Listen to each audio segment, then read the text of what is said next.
This problem right here is everything that acing the ASVAB is all about. Look, this is a super sincere question. It's saying, what's the reciprocal of that mixed number right there? And so a lot of us might know what reciprocal means. A lot of us may be able to identify a mixed number. But being able to do a problem like this takes a mixture of knowing how both of them apply at the same time. And so what I mean by this is what acing the ASVAB is all about is because this is one of those questions that, again, mixes topics. It's harder than it looks, but if you know how to do problems like this, you can make huge jumps. One of the examples, one of the last examples that I'll use here is one of my students, Bria. Bria is someone who already passed the ASVAB, got a 34, but at the end of the day, she knew she could do better. She practiced with me for a bit. She was aiming for a 51, but this is typically what happens in my program. What students typically find is that the score that they want and they're aiming for, they can do a lot better than, as long as they continue committing to practice and getting better. And so she ended up getting a 70 instead, 36-point jump, and that can be you. If you're the kind of person who, again, wants to achieve a higher score, this program works for you. I hope that I'm proving it so far, but if not, you can always reach out to me to learn more about it. So what's the reciprocal of 3 2/3? Let's go ahead and do it here. First and foremost, we got to understand what reciprocal means. Remember that reciprocal means flip the fraction. So reciprocal again, flip the fraction. And so if you're looking at this and you're saying, oh, we got 3 2/3, then that means the answer must be 3 3/2.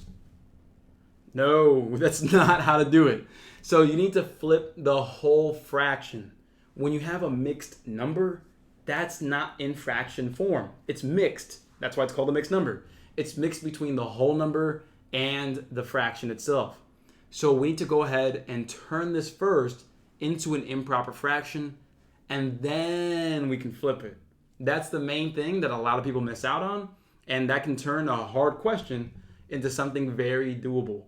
Watch and learn. So what we're going to do here, the plan is turn into a mixed number, or turn into an improper fraction first.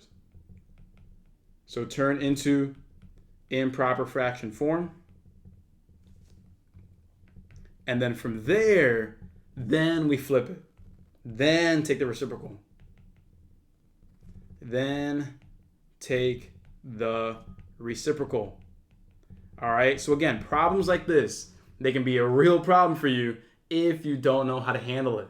Mixed numbers, turn it into an improper fraction first, then flip it. Let's go. So here we are, 3 2/3. The question is, how do we turn a mixed number into an improper fraction? Here it is.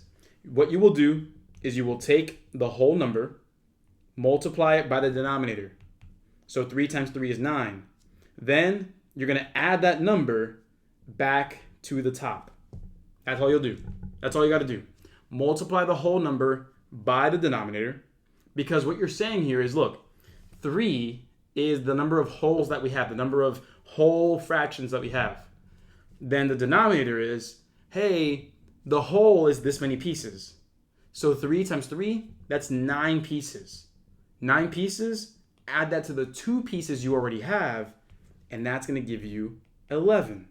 You keep the denominator the same because 11 out of 3 pieces is the same as 3 2/3.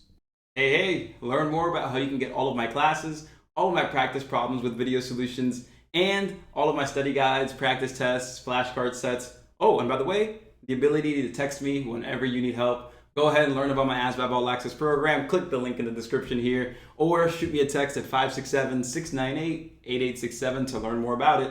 Again, I'm Coach Anderson. Let's learn more, and let's ace the ASVAB. So we did our step there. We turned it into an improper fraction. And then from there, we're going to take the reciprocal, which just means flip it. And so the answer will be not 11 over 3, but 3 over 11. So again, these problems are very doable. The ones that mix topics, those are typically going to be the ones that give people the most trouble, simply because a lot of us are really training on how to do one thing one way. But the moment that we introduce a blend of topics, that's where a lot of people may look at it like, I'm out. And that's not what I want for you. Obviously, I want you to look at any problem and be able to tackle it. And so that's why it's so important to practice beyond the test. So with that said, let's keep moving forward, my party people. I'll see you in the next one.